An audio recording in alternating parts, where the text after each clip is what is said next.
ऋषभ पंत और संजू सैमसन जो है साथ में खेला करते थे एक टाइम पे, और आज की डेट में दोनों ही T20 वर्ल्ड कप में सिलेक्ट हो चुके हैं। यहाँ पे ऋषभ पंत एक इंसिडेंट डिस्कस करते हुए नजर आए हाल ही में दिए गए इंटरव्यू में, जहाँ पे वो कह रहे थे कि जब हम दिल्ली कैपिटल्स में खेला करते थे तब हमारी एक ही स्ट्रेटेजी होती थी कि चलो भाई दोनों मिलके मारेंगे। वहीं दिल्ली कैपिटल्स की अगर बात करी जाए तो उन्होंने एक्स पर एक वीडियो शेयर किया है और इसका कैप्शन है इट्स अ फोटोजेनिक शॉट। बिल्कुल, और मैं आपको बता दूं कि जब से इन दोनों का T20 वर्ल्ड कप में सिलेक्शन हुआ है कभी ना कभी कुछ ना कुछ कंपैरिजन होते रहता है, डिफरेंसेस क्रिएट होती रहती है, जिसके चलते लोगों को लगता है कि इन दोनों की आपस में बनती नहीं होगी। हाल ही में जो है पार्थिव पटेल भी नजर आए, उन दोनों ने कहा कि इन दोनों में से कौन सा प्लेयर एक बेटर विकेट कीपर हो सकता है, एक बेटर बैट्समैन हो सकता है या फिर एक बेटर कैप्टन हो सकता है। बिल्कुल, और अगर हम जयशा की बात करें तो उन्होंने हाल ही में इंटरव्यू दिया था और बताया था ऋषभ पंत को एसेट, तो ये जो है वो काफी बड़ी बात है। बिल्कुल, और जयशा तो स्टार्टिंग से ही जब से मैं देखती आ रही हूँ काफ़ी टाइम हो चुका है, ऋषभ पंत को लेके काफ़ी सीरियस बातें करते हैं और किस तरीके से उनको मोटिवेट करते हुए नजर आते हैं। मुझे ऐसा लगता है कि जयशा के फेवरेट प्लेयर हो सकते हैं ऋषभ पंत, लेकिन सबसे बड़ा सवाल खड़ा हो जाता है कि ऋषभ पंत इतनी बड़ी इंजरी से निकल के आए हैं, अभी दिल्ली कैपिटल्स में अच्छा खेल रहे हैं, क्या वो आगे भी इस फॉर्म को बरकरार रख पाएंगे? इंजरी के कितने ज़्यादा चांसेस हो जाते हैं? बिल्कुल, तो ये सारी बातें हम करेंगे। सबसे पहले मैं आपको बता दूं कि संजू सैमसन जो है वो KKR में नजर आए थे जब उन्होंने अपना IPL का करियर शुरू किया था। उसके बाद राजस्थान जाते हैं, फिर दिल्ली आते हैं। दिल्ली में ये दोनों खिलाड़ी खेलते हुए नजर आते हैं और एक इंटरव्यू में जब ऋषभ पंत से बातचीत चल रही थी तो उन्होंने कहा कि संजू बहुत ही टैलेंटेड है। जब क्रीज पर आते हैं तो पूछते हैं कि गेम प्लान क्या है, तो वो कहते हैं कि गेम प्लान कुछ नहीं है, बस खेलेंगे और दोनों मारेंगे। तो उर्विका, क्या T20 वर्ल्ड कप में पंत यही बोलेंगे संजू को?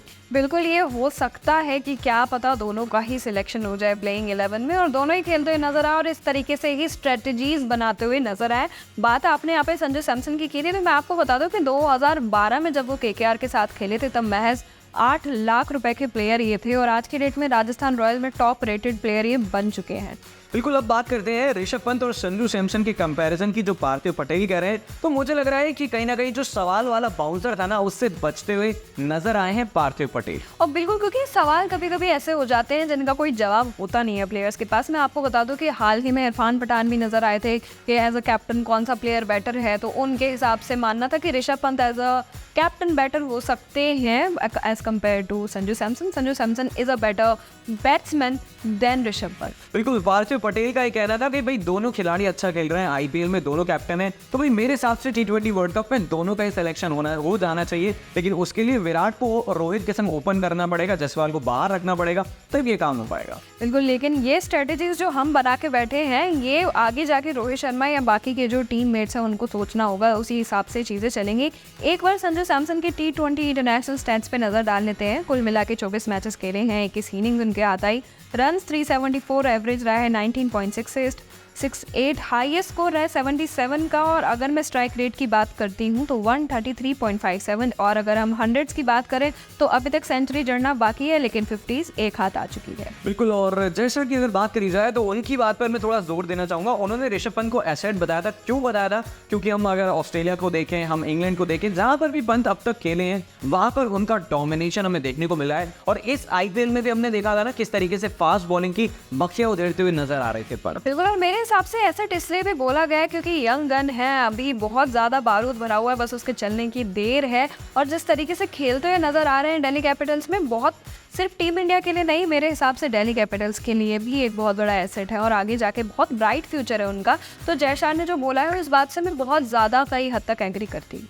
और जहाँ तक इंजरी प्रोन की बात है तो देखिए 1.5 साल लगभग जो है वो नहीं खेले थे ऋषभ पंत, उसके बाद वापस आए, बहुत अच्छा खेल रहा है। तो इस बात की संभावनाएं जताई जा रही क्योंकि 19 मई के बाद जो है वो लीग मैच खत्म हो जाएंगे। दिल्ली की अभी भी संभावनाएं बरकरार है कि वो प्लेऑफ में पहुंचेगी। अगर नहीं पहुंचती है तो 5 जून से पहले कुछ लगभग 15 से 18 दिन का वक्त होगा। तो क्या इतने टाइम में रिफ्रेश पंत एक बार फिर से हो पाएंगे?